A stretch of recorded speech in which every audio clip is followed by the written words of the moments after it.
bonsoir et bienvenue dans Coûte que coûte. De plus en plus de Belges font partie d'un réseau social sur Internet. Ces nouveaux outils permettent de reprendre contact avec des copains, d'échanger des photos, de raconter sa vie ou encore d'entretenir des relations professionnelles. Pour les publicitaires, cette profusion de données personnelles représente une mine d'or. Elle leur permet de mieux connaître leurs clients et de cibler leur marketing. Comment nos informations privées sont-elles collectées et exploitées? Peut-on faire confiance aux réseaux sociaux? L'enquête de Jérôme Lévy. Je m'appelle Muriel Jamaigne et je suis journaliste. Mais quand je marche dans la rue, les gens que je croise ne savent rien de moi. Ils n'ont aucune idée de mon nom, de ma profession, de mon âge, de mes origines ou de mes passions. Ma vie privée, il n'y a que mes amis ou les gens de mon entourage qui la connaissent. En tout cas, c'est ce que je croyais. Pour en avoir le cœur net, je suis allée trouver un spécialiste en la matière. Bonjour. Régis Van Snick est professeur d'e-marketing à la Haute École Lucia de Broucker. Alors les recherches et les informations sur Internet, c'est son domaine. Sur base uniquement de votre prénom et de votre nom, après quelques recherches, il est apparu que j'ai pu trouver toutes vos coordonnées familiales, donc c'est-à-dire votre nom, prénom, adresse. Il a d'abord trouvé des informations basiques, des articles ou des photos liées à mes activités professionnelles. Mais très vite, les données sont devenues plus précises. Le numéro de portable de votre époux, évidemment le nom de votre époux, son surnom, la date de naissance de votre deuxième fille, les prénoms de vos enfants. Pour arriver à des informations carrément privées. J'ai trouvé le profil eBay de votre époux, et donc on voit toute l'activité de par ce profil, aussi bien ce qu'il a vendu que ce qu'il a acheté. Et bien donc j'ai trouvé une photo assez étonnante de vous en compagnie de Tigrou. Tant de recherches pour retracer une partie de ma vie. 5-10 minutes. Très facile à obtenir donc, et manifestement loin d'être réservé à un professionnel. La puissance des moteurs de recherche aujourd'hui est telle que directement beaucoup d'informations sont facilement accessibles. Il suffit de tirer sur un morceau du fil et inévitablement d'étape en étape, toutes les informations apparaissent. Donc il y a plusieurs portes d'entrée pour trouver les informations sur une personne. Et une fois qu'on a ouvert une de ces portes, il suffit d'explorer et on va de découverte en découverte. Des traces de notre vie privée que l'on pense bien protégées et qui traînent sur la toile. Le plus souvent sur l'un des sites les plus fréquentés au monde. Une vie privée, accessible en quelques clics, c'est le principe même de Facebook.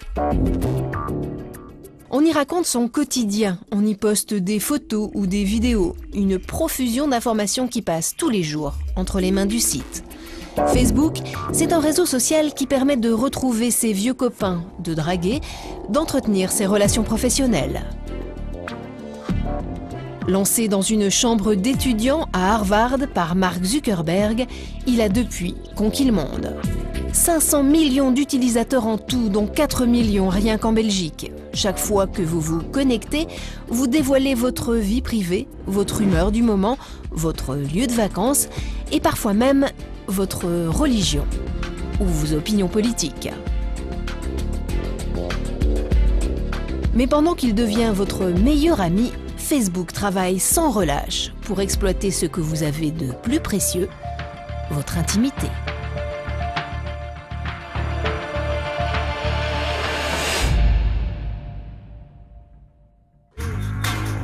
Pour bien comprendre ce que fait Facebook des informations de ses utilisateurs, nous avons décidé de repartir de zéro.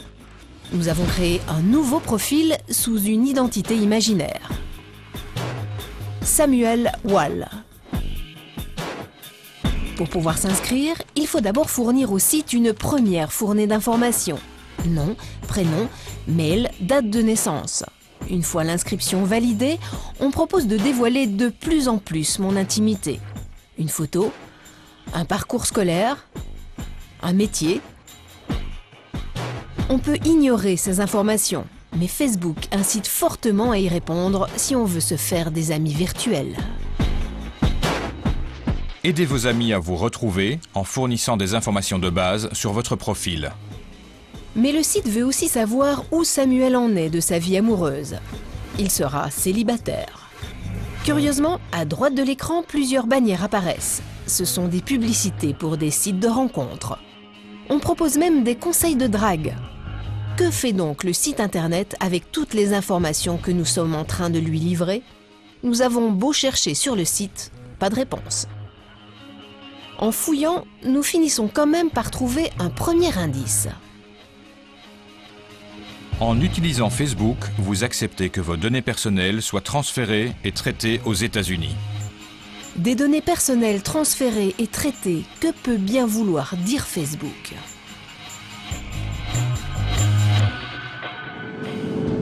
Il fallait donc remonter à la source. Aux États-Unis, ou plus précisément là où sont installés la plupart des géants de l'Internet, dans la Silicon Valley, en Californie.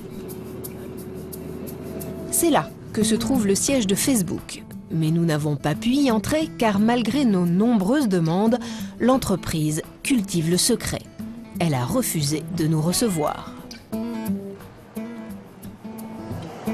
La seule personne qui connaît parfaitement le système Facebook de l'intérieur et qui est acceptée de nous répondre mène aujourd'hui une vie paisible dans cette banlieue résidentielle non loin de San Francisco.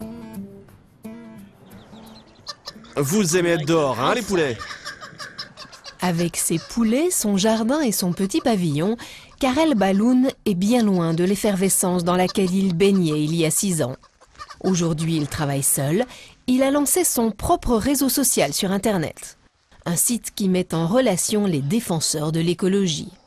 Mais en 2005, il était l'un des premiers ingénieurs à être embauché par Facebook, quelques mois seulement après la création du site. Ça, c'est un vrai trésor.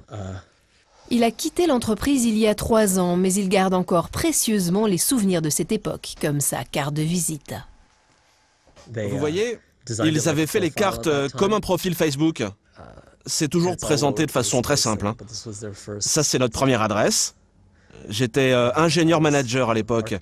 Je dirigeais une des premières équipes du site.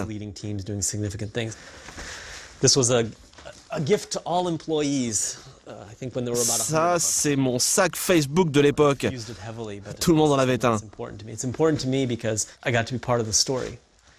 Aujourd'hui, je me rends compte que c'était le début d'une histoire qui allait changer le monde. De son passage là-bas, Karel a aussi gardé quelques secrets sur le fonctionnement du site. Avec son équipe, il s'occupait des bases de données, celles qui traitent de toutes les informations personnelles que vous livrez au réseau social. Chaque fois que vous écrivez quelque chose sur Facebook, c'est stocké dans une base de données. On garde tout ce que vous mettez sur votre profil et toutes vos activités, votre nom, le moment où vous vous connectez au site, combien de temps vous y restez. Il y a comme ça des centaines d'informations sur chaque personne qui sont conservées. Dès que vous changez quelque chose, le système le prend en compte. Le site conserve donc soigneusement toutes les données personnelles recueillies. À chaque fois qu'un utilisateur livre une information sur lui, comme son âge, sa passion ou la ville dans laquelle il habite, elle est stockée sur un serveur. Le réseau social construit ainsi petit à petit une gigantesque base de données avec des fiches virtuelles de chaque personne qui se connecte. Mais que va faire ensuite Facebook de toutes ces informations ? Nous montrons alors à Karel la page de Samuel Wall, son profil de célibataire et toutes les publicités reçues ensuite, et les clubs de rencontres. Si vous dites « je suis célibataire et que je suis intéressé par les femmes », oui, vous aurez de la publicité pour les clubs de rencontres, c'est normal. Ça veut dire que quelqu'un chez Facebook leur a donné ces informations? Non, non.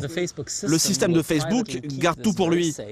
En fait, Facebook a d'un côté une base de données avec des informations sur des centaines de millions de personnes. Et de l'autre, il a une liste d'annonceurs qui cherchent à faire leur pub.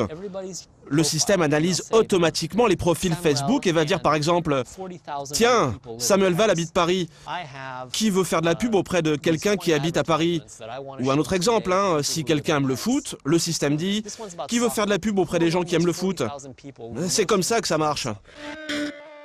Voilà donc comment Facebook arrive à vendre de la pub grâce aux données personnelles dont il dispose. Lorsque Samuel Wall a dit qu'il était célibataire, cette information a été instantanément stockée. Le réseau social dit alors à ses annonceurs, comme le site de rencontre, qu'il dispose d'un célibataire dans sa base de données. Si l'annonceur est intéressé, il va payer Facebook pour faire de la pub sur le profil de Samuel. À aucun moment, selon Facebook, le site de rencontre ne connaît l'identité de l'utilisateur. Il s'y engage même par écrit sur son site. Nous ne dévoilons jamais vos informations personnelles aux annonceurs. Faire de la pub très ciblée en fonction du profil de chaque utilisateur, c'est donc le but ultime du système mis en place par Karen et les autres ingénieurs du site. Et avec 500 millions d'inscrits, l'aspirateur d'informations qu'est devenu Facebook dispose de la plus importante base de données personnelles au monde. Un fichier client planétaire qui fait aujourd'hui rêver les annonceurs. Chez nous, le réseau social est même devenu incontournable chez certaines marques. Pour un PDG comme Stéphane Trépoz, Facebook ne sert pas à draguer ou à se faire de nouveaux amis. Bonjour. Le seul objectif de ce patron pressé, c'est de vendre toujours plus son produit. Il dirige un site de chaussures en ligne, Sarenza. Bonjour, ça va? Et vous? Bah, très bien. Bonjour. Il y a du boulot là? Oui, oui, ah oui, alors là, oui. C'est chaud là. Ouais, il y en a partout. Comme chaque semaine, il fait un tour de ses stocks. Près de 6000 paires de chaussures qui s'entassent. Il y en a partout. Certaines ne s'écoulent pas très bien en ce moment. Mais il pense avoir un moyen d'accélérer ses ventes, une campagne de pub d'un nouveau genre. Voilà. Chaussures de sport type. Voilà. Bon, bah ça, on en a beaucoup. Donc clairement, il faut qu'on aille faire une campagne de publicité sur Facebook pour essayer de sortir ces chaussures. Et lancer une campagne de pub sur le réseau social ne va prendre que quelques minutes à Stéphane Trépoz. Il suffit d'aller voir Guillaume, le responsable marketing, de se connecter au réseau social comme n'importe quel utilisateur et de cliquer là, créer une publicité. Et donc là, je vais mettre en ligne cette publicité. Donc je vais créer ici, par exemple, chaussures de sport. Donc là, la publicité se crée en temps réel. En même temps que Guillaume tape des choses, la publicité se crée telle que les gens sur Facebook vont la voir. Guillaume ajoute une photo des chaussures, histoire d'être bien visible. Mais l'intérêt de Facebook, c'est de cibler les profils d'utilisateurs qui vont recevoir la pub. Guillaume sélectionne d'abord les personnes majeures. Le site internet lui propose alors d'afficher sa pub chez 16 millions de membres de plus de 18 ans. Première étape, donc je crée ma publicité donc sur Facebook, et ensuite on va voir que on affine la cible sur laquelle on veut afficher cette publicité, parce qu'on ne veut pas l'afficher sur les 16 millions de personnes. Toutes ne sont pas intéressées spécifiquement. Pour mieux cibler ses clients, Guillaume dispose de toute une série de critères. Le lieu, le pays ou la ville, l'âge, le sexe ou encore les centres d'intérêt. Autant de données personnelles que les utilisateurs eux-mêmes ont fournies sur leur profil. Toutes les informations que Facebook demande à ses utilisateurs, elles peuvent servir derrière à des annonceurs comme nous pour faire de la publicité. Ceci dit, attention, les informations qu'on donne les gens ont accepté de les donner. Stéphane et Guillaume vont donc faire leur marché. Ils sélectionnent les profils qui correspondent aux amateurs potentiels de chaussures de sport. On cible tous les profils français Facebook entre 18 et 50 ans, hommes ou femmes, et qui ont un centre d'intérêt, qui ont déclaré avoir un centre d'intérêt particulier sur le sport, sur la mode et sur le football. Donc là, par exemple, on est autour de 800 000 personnes qui sont potentiellement exposées à nos bannières. Dans quelques minutes, 800 000 personnes amateurs de sport pourront voir cette campagne de promotion sur leur profil. Mais ce qui plaît beaucoup à Stéphane Trépoz, c'est que jusqu'à maintenant, ça ne lui a encore rien coûté. Car sur le site, il ne paie sa pub que lorsque l'internaute clique dessus et qu'il est donc a priori intéressé par ses chaussures de sport. Dans une publicité traditionnelle, dans un des médias historiques, que ce soit la radio, la télévision, la presse, l'affichage, vous ne pouvez pas cibler, vous pouvez un tout petit peu, vous ne pouvez pas vraiment cibler les gens qui vont regarder votre publicité. Là, ça a deux avantages. Un, je ne montre la publicité qu'aux gens que ça intéresse, parce qu'ils ont dit à Facebook que ça m'intéresse.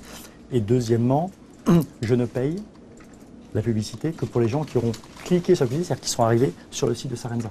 Donc pour moi, oui, je gagne au tirage et au grattage. Qu'il s'agisse de promotion ou de publicité pour sa marque sur le site, chaque fois qu'un internaute clique sur l'une de ses pubs, Stéphane Trépoz devra payer 44 centimes d'euros à Facebook. Un investissement rentable selon lui, qui lui permettrait de vendre plus de produits qu'avec une campagne classique. Et il ne s'agit sans doute que des prémices des possibilités offertes par le réseau social. Car aujourd'hui, Facebook a plein d'idées pour proposer aux annonceurs une publicité de plus en plus ciblée. Quitte à utiliser beaucoup plus que les seules données personnelles de votre profil. Attention, des informations que nous pensons totalement confidentielles, comme des messages privés par exemple, peuvent être collectées et même vendues sur les réseaux sociaux. Nous verrons ça dans un instant.